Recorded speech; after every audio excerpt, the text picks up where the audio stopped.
میرے پیارے بھائیوں، میں آپ کو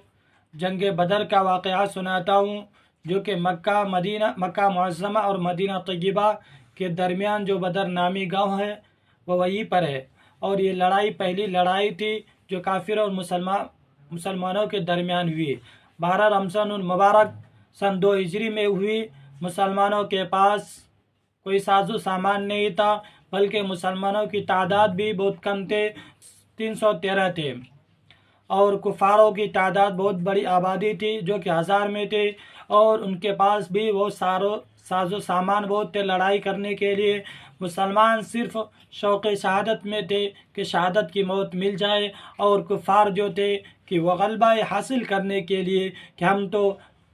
مسلمانوں پر غالب آ جائیں گے اور ہم لڑائی جیت جائیں گے۔ لیکن ایسا نہیں ہوا۔ جب ان دونوں میں لڑائی چلنے لگی تو حضور صلی اللہ علیہ وسلم نے سب بندی فرما کر سر سجود میں لے کر اللہ تعالیٰ سے دعا مانگنے لگے، یا اللہ تعالیٰ،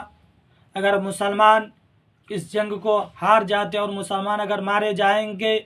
تو تیرا نام لینے والا کون بچے گا؟ تو میرے پیارے بھائیوں، اللہ تعالیٰ نے حضور صلی اللہ علیہ وسلم کی دعا قبول فرما لی، تو اللہ تعالیٰ نے مسلمانوں کو فتح دلائی اور کفار کو ہار ماننا پڑا۔ پھر اس میں بھی چند جو کہ قریش مکہ کے جو قریش تھے، جو کہ مسلمان کے سخت ترین دشمن تھے، ان جنگ میں مارے گئے، جس میں سے عتبہ، شیبہ، ولید اور امیہ بن خلف مارے گئے، اور بہت سارے قیدی بھی پکڑ کر حضور صلی اللہ علیہ وسلم کے سامنے میں پیش کیا۔ مسلمان ان قیدیوں کو مار کر اپنا بدلہ تو لے سکتے تھے، لیکن ایسا نہیں کیا۔ حضور صلی اللہ علیہ وسلم نے ایسا کرنا سے منع فرمایا، کیونکہ وہ یہ نہیں چاہتے تھے کہ ان کے مار کر ان سے بدلہ لیا جائے، بلکہ حضور صلی اللہ علیہ وسلم نے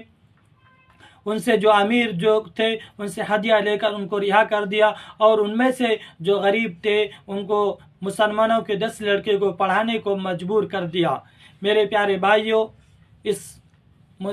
جو کافر لوگ تھے ان کو ہار ماننا پڑا، اور جو ان میں سے بھی عتبہ، شیبہ، ولید تھے، ان کی موت کی وجہ سے وہ لوگ کانپنے لگے، وہ تو شکست ہو گئی اور ان کے کمر ٹوٹ گئے،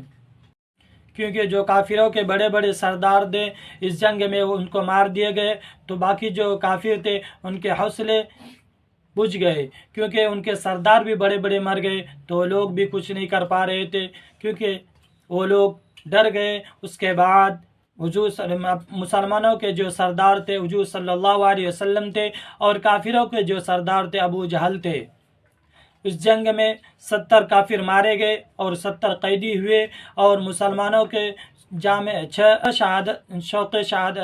شہادت پیا، جس میں سے 6 مہاجر کے تھے اور 8 انصار کے تھے۔ اس کے بعد پھر خوشی بخوشی وہ لوگ مدینہ طیبہ